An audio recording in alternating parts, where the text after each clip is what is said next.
Cosplay is a fusion of all my hobbies like anime, art, video games, fashion, makeup, so cosplay is the whole deal. I know I will probably never be famous. I know I'll probably never have that six-pack body type of deal. But it just feels awesome to know that even if I'm not famous, you know, people want to acknowledge me. Moving to psychiatric disorders, list all major behavioral diagnoses, e.g. depression, anxiety, etc. Oh my God, what the hell does this have to do with my stupid shoulder? Episodes of subpsychotic rage. Ass. Possible Tourette's. Right, moles, lesions, or other skin conditions. Soup tattoo on right buttock. Sheldon, look, I am scared and in a lot of pain.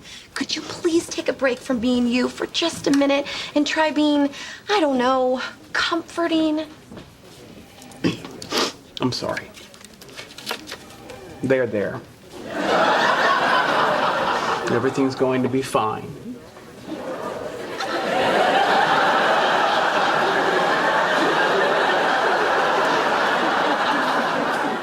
Sheldon's here.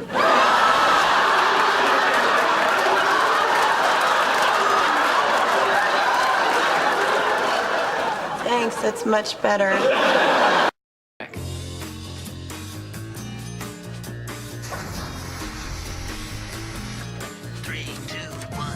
With Star Trek to guide her, Mae Jemison became the first African-American woman in space when she launched into Earth orbit on board the space shuttle Endeavour in 1992.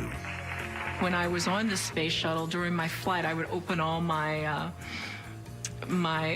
sessions with all hailing frequencies are open. Hailing frequencies open, sir. I'll give you one guess.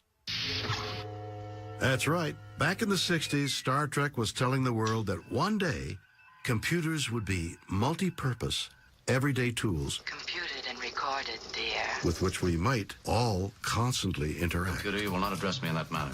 The sexy, technological innovation of the USS Enterprise had seduced the young Bruce Dammer and a generation of computer nerds. When I was a kid, my brother and I used to lie in our bed and watch Star Trek. One of the things we always noticed, and that I always noticed, was Spock, whenever there was something to really be understood, he would go on the bridge over to a console that had like a hooded screen and look in, and blue light would shine on his face. Oxygen, nitrogen atmosphere suitable for human life support.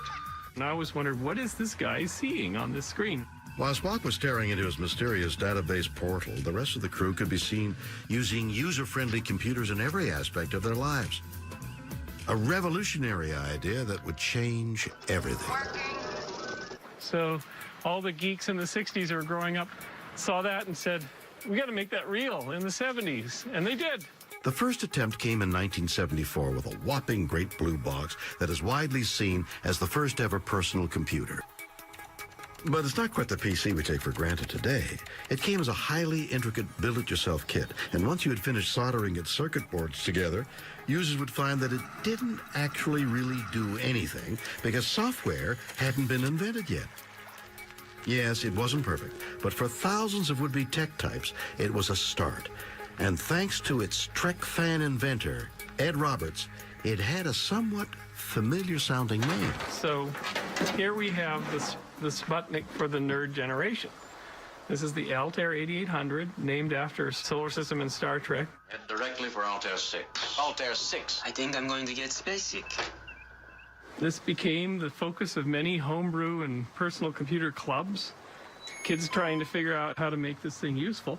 And a couple of those kids were Steve Jobs and Steve Wozniak, and their version of the Altair Useful was the Apple computer. And Bill Gates and his guys wrote BASIC, the language for this thing, and they created a company called Microsoft.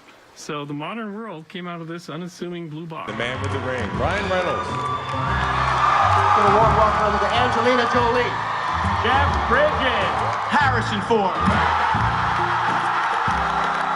Hollywood was still largely oblivious to anime's appeal until anime fans and filmmakers Larry and Andy Wachowski made Hollywood sit up and take notice with their futuristic blockbuster, The Matrix.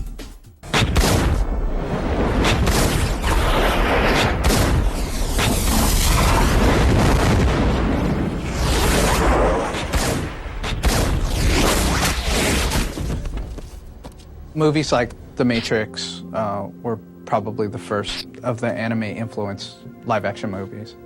The Matrix was basically an animatic of all the best anime out there.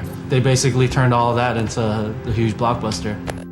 Ghost in the Shell, the anime classic and an acknowledged inspiration for the Wachowski brothers, informed The Matrix with almost identical action sequences, special effects, and futuristic production design. For example, The Matrix borrowed the spirit of this sequence from Ghost in the Shell, putting the squeeze on actor Keanu Reeves. Must be a loose wire. High concepts such as plugging the human brain into a central computer or matrix was also borrowed from Ghost in the Shell.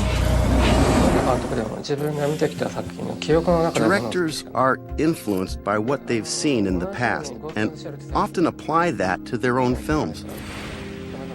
It's only natural that movies made after Ghost in the Shell share similarities. The Matrix blew the doors off of everything, I think. The idea that they sort of use the same kind of staging that you get in anime, and the idea of that visual sort of storytelling through action, and Matrix came in and just redefined that for everybody.